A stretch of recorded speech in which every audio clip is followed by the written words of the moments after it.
Federal officers out in force for a third weekend in Portland as several protest groups converged on downtown streets calling for an end to police brutality and systemic racism.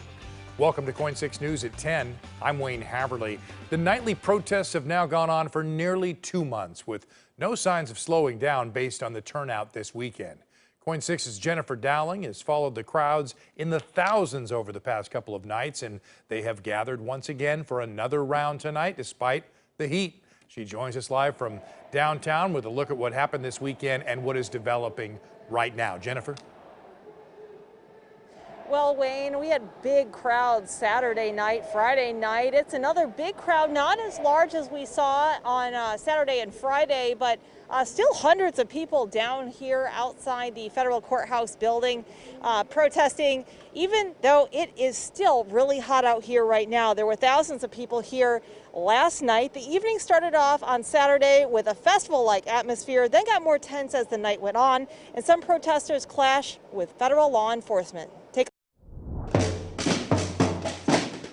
3,000 to 4,000 people took to the streets of Portland Saturday, accompanied by a line of drummers.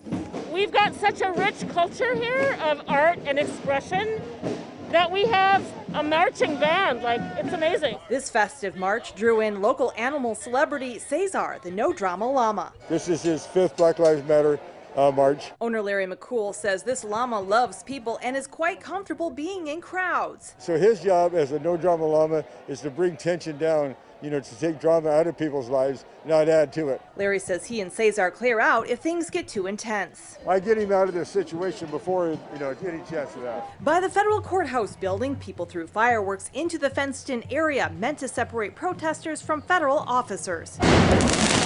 Announcements from the Federal Protective Service warning people to stop tampering with the fence and throwing fireworks were met with boos.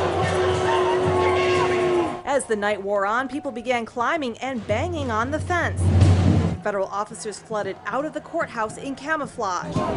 They were blasted with lasers. At times, they launched early rounds of tear gas into the crowd as well. The clouds of gas beat back somewhat by protesters with leaf blowers humming near the fence. They've been gassed every night. It's wrong. It's wrong in a very big way. Late into the night, protesters continued to rock the fence and throw fireworks. More tear gas was deployed. Portland police declared a riot. Both local police officers and federal officers began combing through the streets. Officers were making arrests while dispersing crowds. Some people saw this as a betrayal, claiming that local Portland police officers were working with federal officers. Those federal law enforcement officers, meanwhile, in camouflage, went block to block, pushing protesters back. Portland police said damage was done to the Nike store overnight, and the fence at the federal courthouse building looked as if it were peeled back like a banana. Some panels had been sprayed with foam, so federal agents couldn't see the protesters on the outside. Michelle DePass says at the end of the day, she doesn't want all the extra activity to take away from the message of the protests, which she says is this. And the reason that we're out here is because Black Lives Matter, and the feds need to get out of town. No one wants them here, obviously. Thousands of Portlanders don't want them.